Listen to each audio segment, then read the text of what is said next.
saya ya habis kerja di industri properti yang sibuk sekali, kembali saat itu Jepang mengalami namanya bubble economy burst. Ya, harga stok naik banyak sekali. Ya, orang Jepang saat itu suka bangga ngomong itu tanah di Ginza di Tokyo itu bisa beli satu California katanya. Sedemikian mahalnya, gitu, tanah-tanah di Tokyo, gedung segala macam. Saat itu Jepang membanggakan diri paling maju lah. Tapi di tahun 93 ketika saya selesai sekolah, ekonomi mulai problem.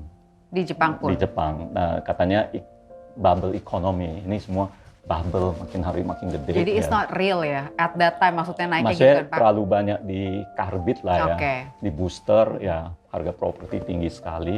Dan saat itu tiba-tiba ekonominya mulai susah. Nah, saya setelah sekolah dari situ kan saya balik Indonesia. Nah, balik di Indonesia, intinya semua perusahaan panggil saya, semua perusahaan offer saya masuk. Setelah itu saya dapat offering dari Argo Manunggal. Nah, Argo Manunggal intinya holding company-nya butuh tenaga officer management ya yang bisa membantu mereka dalam berbagai hal lah. Nah, saya akhirnya terima. Pindah ke Argo. Jadi saya pertama di Argo itu di holding company. Nah, kebetulan saat itu, timnya Alam Sutra yang dipimpin Pak Haryanto dan kawan-kawan itu mereka memulai proyek Alam Sutra ini. Itu tahun? Itu tahun 94 awal. 93 mereka udah mikirin apa segala macam. Jadi saya masuk situ mungkin Januari 94 ya. Nah, karena melihat background saya juga lama di properti, mereka ajak saya pindah ke Alam Sutra. Di Alam Sutra. Jadi akhirnya setelah pindah, ya saya kembali ke pola hidup yang lama. Sibuknya bukan main, ya tahu dari pagi sampai malam, ya tahu. Nah, karena mau bangun begitu banyak segala macam. Nah, tapi saya udah well prepared karena sebelumnya saya udah lakukan banyak untuk properti, bidang properti. So you know from every aspect gitu ya Pak ya? Iya. Nah, tapi memang kalau dipikirin, jadi apa yang saya pelajari di Jepang nggak kepakai dong. Masa Pak? Oh iya, kalau balik ke bisnis properti. Memang saat itu nggak kepakai. Jadi saya belajar sampai portfolio management, belajar berbagai macam eksotik derivatives semua di Indonesia nggak ada. Belum ada waktu itu ya? Belum ada. Jadi hedging apa segala belum ada. Jadi tahun berapa itu mulai di Indonesia sih Pak? Saya nggak tahu, saat itu kan tahun 94, 95 ya, belum ada apa-apa. Jadi ya saya dari situ masuk properti. Ya, saya kerja di properti sampai hari ini sih. Luar biasa. Tapi Pak, setelah semua saya nggak rencanakan, saya juga nggak tahu. Just go with the flow ya Pak? Iya. Dan tapi menikmatinya kan Pak? You're enjoying it, right? Memang kadang kita itu kita kan kalau kerja sampai capek-capek ya, sampai malam ya. Kadang kita bisa merasa gusar, bisa merasa percuma ya. Tapi besoknya karena kewajiban kita kerja lagi ya. Kita lupain. Jadi Bapak ada juga begitunya ya? Iya, kerja lagi. Tapi itu pelan-pelan ya, over a long period of time ya, kemampuan kita itu akan nambah banyak. Jadi saya sangat percaya istilah di buku Outlier yang 10,000 hours itu bagi saya. Malcolm Gladwell. 10,000 hours itu will create expertise. True expertise itu kalau kita tekunin ya, tidak pindah. Setelah sekian jam ya, kita itu ahli. Jadi ahli, iya. Gitu tuh teman-teman millennials. Jadi kalau belum baca bukunya boleh tuh dibaca ya Pak. It's a very good book ya. At least it gives us some ideas ya. Jadi kalau kita melakukan satu hal dan kita terus melakukannya secara konsisten, minimal 10.000 jam yang kalau di buku itu dibilangnya sebenarnya time span-nya 10 tahun ya Pak. Konsistensinya itu. Pasti kita akan jadi jago banget, jadi expert dalam apapun itu yang kita lakukan, gitu kan Pak? Cuma nggak bisa asal lakukannya asal-asalan. Kita harus melakukannya terus-menerus sambil bekerja, sambil mempertanyakan how I can get better, how I can be more productive, how I can solve bigger problems. Gitu. Jadi problemnya bagaimana supaya saya bisa improve gitu. Jadi kita expand ya. Kita nggak boleh statis. Oh, saya waktu kuliah kerja di Jepang cuci piring terus, nggak usah mikir bagaimana cucinya lebih cepat, bagaimana lebih efisien. Ya kalau itu percuma. Kita harus melakukan sesuatu sambil berpikir bagaimana produktivitas kita bisa meningkat. Artinya kalau dulu saya butuh 1 jam untuk menyelesaikan ini, sekarang bisa setengah jam nggak? Gitu. Atau bisa juga dari kualitatif. Kalau dulu kerjaan saya bermanfaat bagi 10 orang, sekarang bisa bermanfaat bagi 100 orang nggak? Bisa bagi 1000 orang nggak? Jadi kita harus expand. Kita bertumbuh dan expand. Kita nggak bisa statis 10.000 jam, tapi saya juga nggak mau mikir, saya cuma nungguin, atau saya kerjain seadanya, asal-asalan, ya nggak akan ada gunanya juga. Oke, ingat tuh teman-teman millennials ya. Nah, dari kalau yang aku dapat dari Bapak nih, jadi memang selama ini salah satu kunci kesuksesan Bapak adalah you always well prepared, work hard, kemudian juga enjoy the flow of life. Karena Bapak berkali-kali bilang nggak direncanain sebenarnya semua, it just came to you gitu kan. Dan kemudian konsistensi, dan Bapak tuh punya drive yang tadi Bapak bilang kan, ada hari-hari yang kita tuh pulang ke rumah capek, gusar, kesel, but you do it again tomorrow. Nah, itu anak-anak milenial tuh Pak, kalau udah capek gusar, berhenti kerja Pak biasanya Pak. Mungkin di situnya ketika ada tantangan kita cepat mundur, kalau mundurnya terlalu cepat, sayang. Sayang ya? Mungkin itu juga open doors to a bigger, opportunity in life gitu. Kita nggak tahu. Oke. Jadi kalau saya pikir, hari ini ya, if you can seek bigger problem and try to solve it, that's the best. Oke. Jadi kita harus look for problems and try to solve it. Oke. Saya belajar banyak banget loh hari ini. Karena saya suka kayak gitu tuh. Pulang ke rumah capek banget, ya ampun. Kerja dari subuh, aku siaran pagi kan Pak. Jam 6 sampai jam 10, which means I always wake up at 4:30, prepare breakfast for my family, go to work, ntar kadang-kadang baru pulang lagi malam gitu. Kan capek kan, terus kayak itu ya, kita harus terus melakukannya ya Pak, and get better ya. Iya. Oke. Memang ini nggak bisa statis lah, jangan saya kerja begini, dari dulu begini, sekarang juga begini.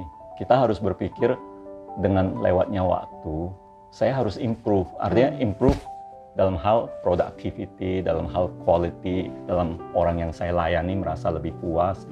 Jadi saya jangan statis, dulu saya kerjainnya dengan cara begitu, ya sekarang begitu aja gitu. Kalau itu ya mau 20.000 jam, 30.000 jam ya sama aja, nggak berkembang. Gitu. Jadi kita harus terus inch forward ya, sedikit, nanti itu jadi bagus. Nah, itu yang membuat menurut aku Pak Yosep ini tetap relevan, meskipun ya Pak Yosep ini tidak seumur dengan teman-teman milenial, tapi tetap relevan di zaman sekarang, because you keep expanding yourself, jadi bisa ikut perkembangan zaman, perkembangan teknologi, perkembangan tren, benar nggak Pak? Tiap zaman orangnya mungkin bisa beda cara lihat ya. Sekarang millennials, dia digital native ya, artinya orang yang jago dalam digital ya. Cara berpikir, cara mencari informasi, cara melihat problem semua berbeda. Mereka punya opportunity yang mungkin jauh lebih besar dari saya. Dalam hal pekerjaan digital? Maksudnya dalam hidup mereka. Oke. Nah itu dia, anak-anak zaman sekarang tuh kan lebih suka cari pekerjaan di bidang digital, teknologi, startup gitu Pak. Nah kalau menurut Bapak sebenarnya bisnis properti atau pekerjaan di dunia properti ini masih seksi nggak Pak? Masih exciting nggak? Bisa ditawarkan nggak buat pilihan pekerjaan atau pilihan anak-anak milenial? Memang di zaman saya itu ya, saya terbuai dengan kalau bisa bangun bangunan 20 lantai kayaknya hebat banget ya. Maksudnya itu udah high tech di zaman saya. oh bisa bikin ini yang lebih tinggi, hebat, jembatan bisa 30 meter, hebat banget ya gitu. Saat itu segitu udah dianggap hebat. Cuma dengan perkembangan zaman hari ini ternyata semuanya udah melebihi itu. Jadi zaman dulu kita cuma maunya bisa menyediakan gedung 20 lantai. Hari ini orang tidak cuma menyediakan gedung, tapi menyediakan semua amenities di dalam, ya, dalam kondisi yang berkelas, sangat menarik, sehingga kita kalau berada di dalamnya merasa sangat istimewa, ya, udah lain, gitu. Jadi banyak hal-hal yang tambahannya gitu. Tambahan yang bukan cuma technical aja, ya, bukan cuma functionality aja, juga emotional value semua udah nambah.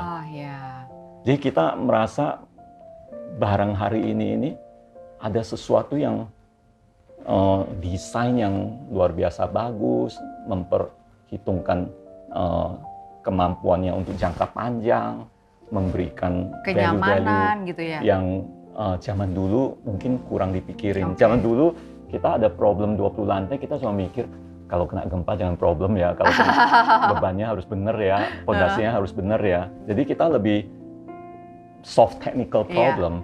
Hari ini kita nggak technical problem itu banyak yang bisa di-solve.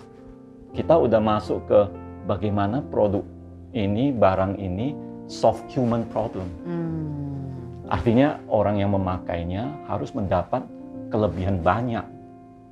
Ya, tidak cuma pokoknya gempa saya nggak problem, tenang aja gitu. Tapi juga living space, let's say kalau bikin apartemen gitu, living space-nya enjoyable. Ada ruangan buat ketenangan emosi gitu ya Pak ya, mungkin seperti itu. Kita memikirkan kehidupannya lebih lebih holistik seluruhnya. Jadi sebenarnya bagaimana kita bisa mengubah kehidupan orang sih. Oke, baik begitu ya. Jadi itu yang bisa teman-teman pikirkan. Nah, sekarang aku mau tahu nih Pak, sekarang juga banyak trennya di teman-teman millennials, Sobat WeTalk yang udah mulai investasi di bidang properti meskipun mereka masih muda. That's good kan Pak? Ya, saya memang ada pengalaman pribadi juga ya. Ketika saya awal kerja, saya ada duit, I miss one opportunity. Jadi saat itu masih pacaran, ya kita suka pergi lihat rumah, gitu. Jadi kontraktor dibayar pakai kafling, terus dia bangun rumah, dia mau jual. Rumah luasnya kalau nggak salah 180 meter persegi, 3 kamar tidur, 1 kamar pembantu, 1,5 lantai gitu. Harga 55 juta kalau nggak salah. 55 juta rumah? 55 atau 60 juta. Itu tahun berapa Pak? 89. Ini anak-anak milenial di sini langsung ketawa lah Sobat WeTalk. Ya ampun, ada rumah dulu 55 juta Pak. Iya. Aduh, terus dibeli nggak? Jadi di zaman pacaran itu. Jadi pacar tentu dorong kalau bisa beli, tapi saya terlalu pinter hitung. Saya hitung, aduh uang saya kalau taruh di bank bunganya dapat sekian. Itu rumah kayaknya nggak akan naik harganya. Saya tunggu nanti uangnya udah cukup saya bisa beli. Jadi akhirnya intinya saya nggak beli. Ya nggak beli, setahun kemudian ya naik motor kan, zaman dulu datang lagi lihat. Ke rumah itu? Bukan rumah yang sama, tetangganya tanya sekarang ini berapa, yang kurang lebih sama. Berapa? 155. 3 kali lipat dalam waktu 1 tahun. Saya lupa itu tahun kapan ya, itu 89 atau 88 lah. Di saat itu adalah pembelajaran buat Bapak ya? Iya, jadi saya setelah itu, wah saya kecewa sekali.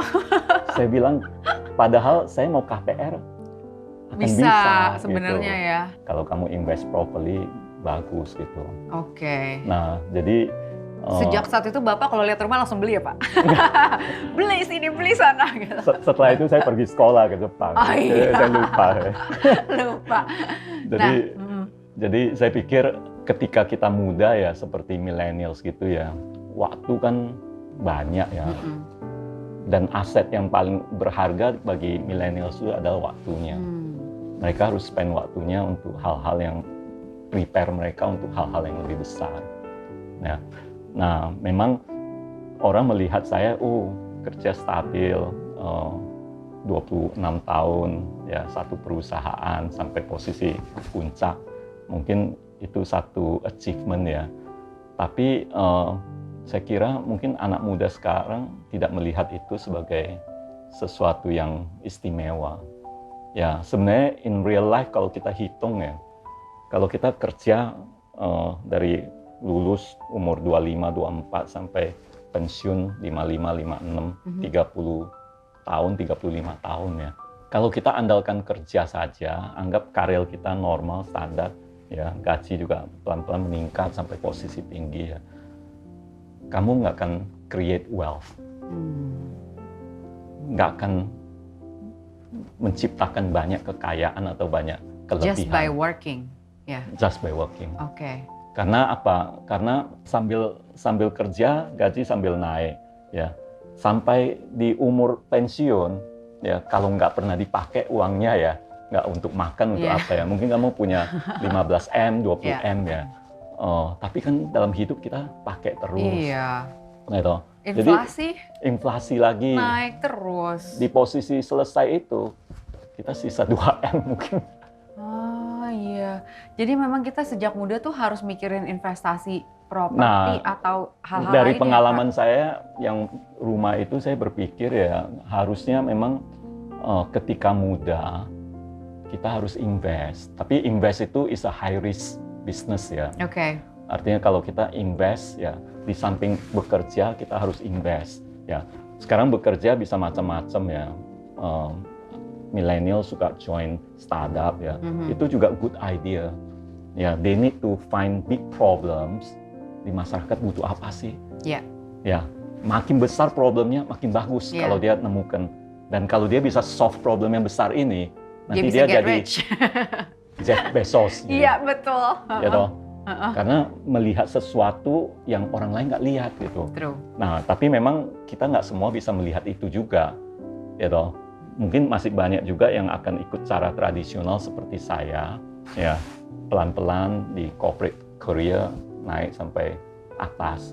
Ini a very long marathon gitu loh. Oke. Tapi during the marathon, Bapak kan rajin invest kan? Ya, saya termasuk yang nggak rajin. makanya sekarang harus advice yang muda, jangan miss opportunity. Hai Sobat We Talk, minggu depan kita lanjutkan yuk pembicaraan kita dengan Bapak Yosef Sanusi Chong.